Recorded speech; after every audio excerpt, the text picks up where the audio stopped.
지금 이 순간 전 세계 나라들이 경쟁하듯 군사비를 늘리고 있다는 거 알고 계세요? 러시아 우크라이나 전쟁, 중동 분쟁, 거기에 미국이 동맹국의 방위비 더 내라고 압박하면서 지구 곳곳이 자기 나라를 스스로 지켜야 하는 시대가 됐습니다. 그리고 그 한가운데서 한국 방위산업이 조용히 세계 무대의 주인공으로 올라서고 있어요. 오늘 소개해드릴 ETF는 바로 그 흐름을 가장 직접적으로 담은 상품, 코덱스 K방산 탑10입니다. 방산이 요즘 핫하다던데 ETF로는 어떻게 투자하지? 라는 생각이 드셨던 분들, 오늘 영상 끝까지 보시면 필요한 내용은 다 챙겨가실 수 있을 거예요.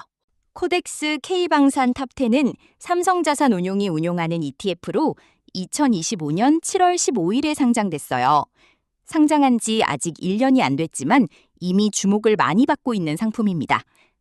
이 ETF가 추종하는 지수는 아이셀렉트 K방산 탑10 지수예요. 말 그대로 국내 방위산업 기업 중에서 진짜 방산기업 10종목을 선별해 집중 투자하는 구조입니다. 총보수는 연 0.45%예요. 방산 ETF끼리는 대부분 이 수준이라 큰 차이는 없는데 나중에 경쟁 ETF와 비교할 때 다시 설명드릴게요. 한 가지 미리 말씀드릴 건 이 ETF는 분배금, 배당이 없어요. 추종하는 지수가 PR, 즉 프라이스 리턴 방식이라서 수익은 오로지 주가 상승분으로만 실현됩니다. 월배당을 기대하신 분들이라면 이 점은 미리 알아두셔야 해요. 자, 그럼 이 ETF에 돈을 넣으면 실제로 어떤 기업에 투자하는 걸까요? 2026년 4월 17일 기준으로 실제 구성 데이터를 가져왔어요. 1위는 한화 에어로스페이스로 비중이 20.93%입니다. K9 자주포, 다연장 로켓 천모를 만드는 곳이에요. 2위는 한국항공우주, KAI, 20.06%예요. FA50 경공격기, 그리고 현재 개발 중인 KF-21 보람의 전투기가 여기서 나옵니다. 3위와 4위는 각각 현대로템과 LIG 디펜스 앤 에어로스페이스로 둘 다 14.91%씩이에요. 현대로템은 K2 흑표전차, LIG는 천공2 미사일하면 딱 떠오르는 기업이죠. 5위는 한화오션 13.85%, 6위는 한화시스템 11.43%입니다. 이 6개 종목만 합치면 전체의 96%가 넘어요. 그야말로 초집중 구조입니다. 사실 이게 이 ETF의 핵심 성격이에요. 방산기업이면 다 넣겠다는 게 아니라 진짜로 방산에서 돈 버는 기업만 추려서 깊게 들어가는 방식이거든요. 편입 종목들의 방산 매출 비중이 평균 70%를 넘습니다. 방산이 부업인 기업은 애초에 들어오지 못해요. 그럼 이제 핵심 질문으로 가볼게요. 왜 지금 K방산인가? 저는 이걸 한마디로 요약하고 싶어요.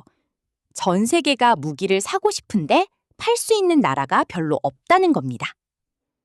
미국은 자기 나라 재고도 바닥이 났고 유럽 방산은 생산 능력이 부족해요. 러시아는 전쟁 중이고 중국산은 신뢰 문제가 있죠. 그 빈자리를 빠른 납기, 검증된 성능, 합리적인 가격을 갖춘 한국이 채우고 있는 겁니다. 2025년 시프리 기준 한국의 무기 수출 점유율은 6.5%로 러시아, 이탈리아, 독일을 제치고 세계 4위에 올라섰어요. 불과 몇 년 전만 해도 상상하기 어려웠던 일입니다. 수출 대상국도 2022년 7개국에서 2025년 16개국으로 2배 이상 늘었고 올해 방산 수출 목표액은 200억 달러예요. 작년 154억 달러 대비 30% 이상 성장이 기대됩니다. 그런데 여기서 더 중요한 게 있어요. 이게 단순히 지금 잘 팔리는 이야기가 아니라는 거예요. 구조적으로 수요가 계속 확대되는 이유가 5가지나 있거든요. 첫째, 미국 공급 다변화 수요입니다. 트럼프 행정부가 나토 탈퇴를 위협하면서 유럽 국가들조차 미국만 믿으면 안 되겠다는 생각을 하게 됐어요. 한국은 나토 호환 무기 체계를 갖추면서도 미국과 독립적으로 조달 가능한 몇 안 되는 나라 중 하나입니다. 그 공백이 기회예요. 둘째, 중동입니다. 이란과의 분쟁을 겪으면서 중동 국가들은 뼈저리게 느꼈어요. 자국 핵심 시설이 직접 공격받을 수 있고 드론 때 공격은 비싼 미사일 하나로 막을 수 없다는 걸요. 이 취약점을 메우려는 수요가 지금 폭발적으로 쏟아지고 있습니다. 실제로 UAE에 배치된 한국산 청국2가 이란 공습에서 96% 요격 성공률을 기록했어요. 이게 최고의 세일즈 레퍼런스가 된 거죠.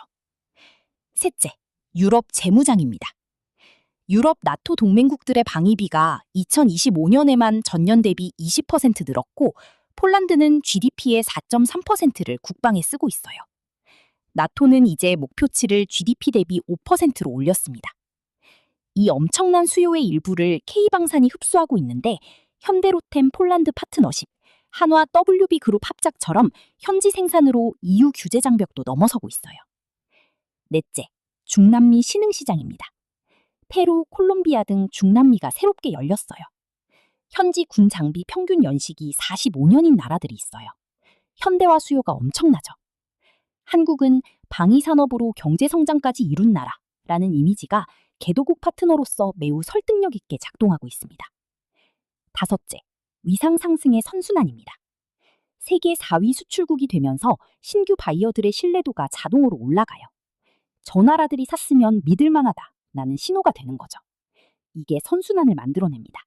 이제 숫자 이야기를 해볼게요. 방산 빅4의 수주 잔고가 작년 말 기준으로 100조 원을 넘었습니다. 한화 에어로스페이스만 37조 2천억 원이에요. 수주 잔고라는 게 뭐냐면 이미 계약은 맺었는데 아직 납품을 못한 물량이에요. 쉽게 말해서 앞으로 만들어서 팔아야 하는 확정된 매출 예약분인 거죠. 여기에 현재 입찰이 진행 중인 사업이 50조 원어치 더 있어요. 이라크 K2 전차 9조 원 계약이 임박했다는 보도도 나오고 KAI는 로키드 마틴과 손잡고 미 해군 훈련기 사업 10조 원 규모에 도전하고 있습니다. 이 ETF 편입 종목들의 2026년 1분기 합산 영업이익 전망이 전년 대비 39% 증가해요. 단기 숫자가 아니라 쌓여있는 수주잔고에서 나오는 구조적 성장입니다. 물론 좋은 면만 있는 건 아니에요. 솔직하게 리스크도 말씀드릴게요. 첫째, 지정학 리스크는 양날의 검입니다. 분쟁이 심화되면 방산주의 호재지만 반대로 협상이 타결되거나 휴전 소식이 나오면 주가가 순식간에 꺼질 수 있어요.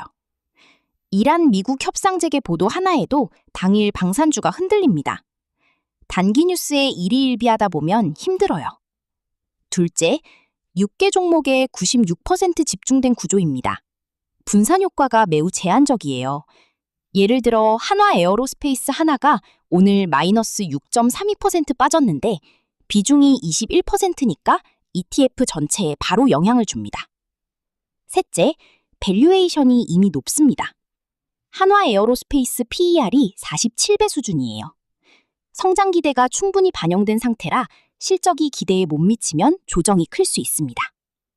넷째, 현지 생산 요구가 늘고 있어요. 폴란드, 루마니아 등 고객국들이 기술 이전과 현지 생산을 점점 더 강하게 요구하고 있어요. 이게 장기적으로 마진에 압박을 줄 수 있습니다. 제가 이 ETF를 어떻게 보냐면요. K방산의 구조적 성장 스토리 자체는 탄탄하다고 생각해요. 수주잔고 100조 원, 세계 4위 수출국, 5개 대륙에서 동시에 열리는 수요. 이건 단순한 테마 주식 얘기가 아닙니다. 다만 지금 당장 큰 돈을 한 번에 넣기엔 밸류에이션 부담이 있어요.